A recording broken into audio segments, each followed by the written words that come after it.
प्रतियोगी परीक्षाओं की तैयारी कर रहे युवा साथियों के लिए एक बहुत बड़ा अपडेट है। रेलवे न्यू वैकेंसी 2023-24 को लेकर एक नया नोटिस वायरल हो रहा है सोशल मीडिया पर। आरआरबी, एएलपी और टेक्नीशियन नई भर्ती को लेकर उस नोटिस का सच क्या है वो आपको बताने वाला हूं।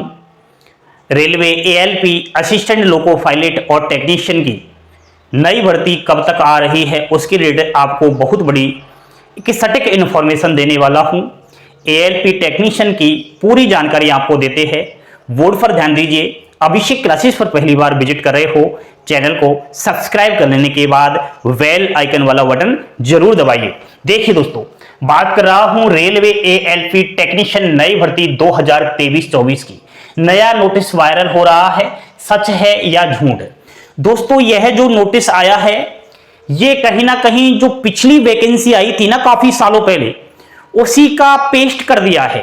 सेम वही थोड़ा एडिट करके जो कहीं ना कहीं झूठ पर विश्वास करते हैं, जो अफवाहें फैलाने पर विश्वास करते हैं, जिन्हें हम शैतान कह सकते हैं एक रूप से, उन्हीं के द्वारा पिछली भर्ती का जो नोटिफिकेशन है उसको एडिट करके बस सेम सोशल मीडिया पर अपलोड कर दिया है। यह नोटिस जो आया है किसी भी आरआरबी के द्वारा नहीं आया है, यह पूरा तरीके से झूठ है दोस्तों। तो सच क्या है?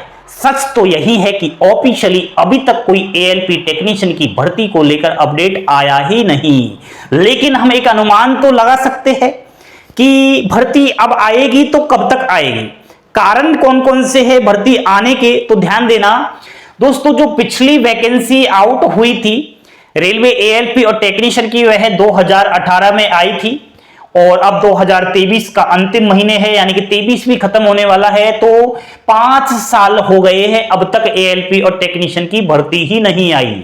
देखिए आप, उसके बाद अब मैं आपको जानकारी देने वाला हूं कि नई भर्ती आखिर क्यों आएगी, कौन से वो कारण है जिसकी वजह से यहां रेलवे से वैकेंसी आ रही है। दोस्तों, चुनाव आने वाले साल में 2024 के अंदर लोकसभा के चुनाव है और जो एमपी होते हैं, जो एमएलए होते हैं, जो मुख्यमंत्री होते हैं, जो सरकारें होती है, वो ये ढूंढती है कि आखिर वोट आए तो कहां से आए। हर एक वोट पर उनकी चुनाव जैसे जैसे नजदीक आते हैं नजर रहती है और सबसे ज्यादा जो वोट मिलते हैं उनको भारत देश के अंदर युवा बेरोजगारों से मिलते हैं। भारत देश के अंदर बहुत सारे युवा हैं जिनकी वोटों की संख्या ज्यादा है। सरकार हमेशा युवाओं को खुश करती है और उनके लिए एक लॉलीपॉप देती है। पिछले आप देखना, चुनाव आया था, 5 साल हो गए, दोबारा से चुनाव है, चुनाव से पहले भर्ती दी, बीच में क्यों नहीं दी? क्योंकि बीच में तो काम बन गया, पहले बन गए एमपी एमएलए। अब दोस्तों, कहीं ना कहीं इसी वजह से आपको मैं बता रहा हूं कि रेलवे एकमात्र ऐसा विभाग है जिसके द्वारा बम्पर पदों पर भर्ती आती है और उन बम्पर पदों पर फॉर्म की संख्या सबसे ज्यादा होती है। 1 करोड़ से पार कर जाते हैं फॉर्म। तो यहां पर इतने सारे बेरोजगार, और इनकी उम्र कितनी है? 18 वर्ष। तो 18 वर्ष का तो वोट दे सकता है ना। तो इसी वजह से कहीं ना कहीं चुनावी माहौल को देखते हुए साल 2023 के दिसंबर में बहुत बड़ी खुशखबरी आएगी। यह आज आपको मैं बहुत बड़ा अपडेट दे रहा हूं। ठीक है, क्वालिफिकेशन क्या रहती है एएलपी जब बनते हैं? तो दोस्तों, एएलपी और टेक्नीशियन की क्वालिफिकेशन अगर देखी जाए तो 10वीं तो चाहिए ही चाहिए। 10वीं के साथ एक्स्ट्रा डिग्री डिप्लोमा चाहिए, जैसे आईटीआई अगर कर रखी है, डिप्लोमा अगर कर रखा है, कोई टेक्निकल डिग्री ले रखी है, बीटेक एमटेक वगैरह।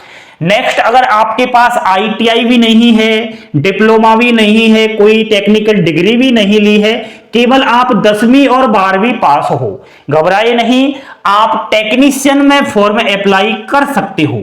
लेकिन 12वीं पास आपको तो होना चाहिए पीसीएम। पीसीएम का तो मतलब जानते हो ना, फिजिक्स, केमिस्ट्री और मैथ से पास आउट अभ्यर्थी टेक्नीशियन में फॉर्म अप्लाई कर सकता है। बाकी ये अगर आपके पास डिग्री डिप्लोमा है तो आप दोनों ही पदों में फॉर्म फिलअप कर सकते हो। आईटीआई वालों को टेक्नीशियन में दे देते हैं और डिप्लोमा डिग्री वालों को एएलपी में दे दिया जाता है। एज क्या रहती है, 18 वर्ष तो मिनिमम चाहिए, मैक्सिमम जनरल की 28 वर्ष, ओबीसी की 31 वर्ष और एससी एसटी की 33 वर्ष। लेकिन अगर आपकी एज इससे भी अधिक हो चुकी है तो क्या फॉर्म फिल कर सकते हैं? जी हां दोस्तों, मैंने अभी बताया 5 साल बाद नई भर्ती आएगी, तो एज रिलैक्सेशन में अगर देखा जाए तो सभी कैटेगरियों को 3-3 साल की इसमें छूट दी जाएगी। ठीक है दोस्तों, एएलपी टेक्नीशियन में फॉर्म भी भर देंगे। फॉर्म भरने के बाद हमारा लक्ष्य रहता है कि सिलेक्शन कैसे लेना है, तो सिलेक्शन भी आपको बताएंगे। एएलपी टेक्नीशियन लेवल 2 के अनुसार बनता है। ठीक है, लेवल 2 वाला पद है और बेसिक पे 19,900 रुपए इसका रहता है। बाकी प्लस इसमें बहुत सारे अलाउंसेज भी रहते हैं। सिलेक्शन आरआरबी एएलपी की बात कर रहा हूं। असिस्टेंट लोको पायलट बना जाता है। सीबीटी फर्स्ट पेपर क्लियर करना होगा, उसके बाद सीबीटी 2 पेपर करना होगा और एएलपी में एक साइको टेस्ट और होता है, वह भी आपको पास करना होता है। 6x6 आंखों की जांच करवा लेना। ठीक है, और मेडिकल और डॉक्यूमेंट वेरिफिकेशन हो जाता है।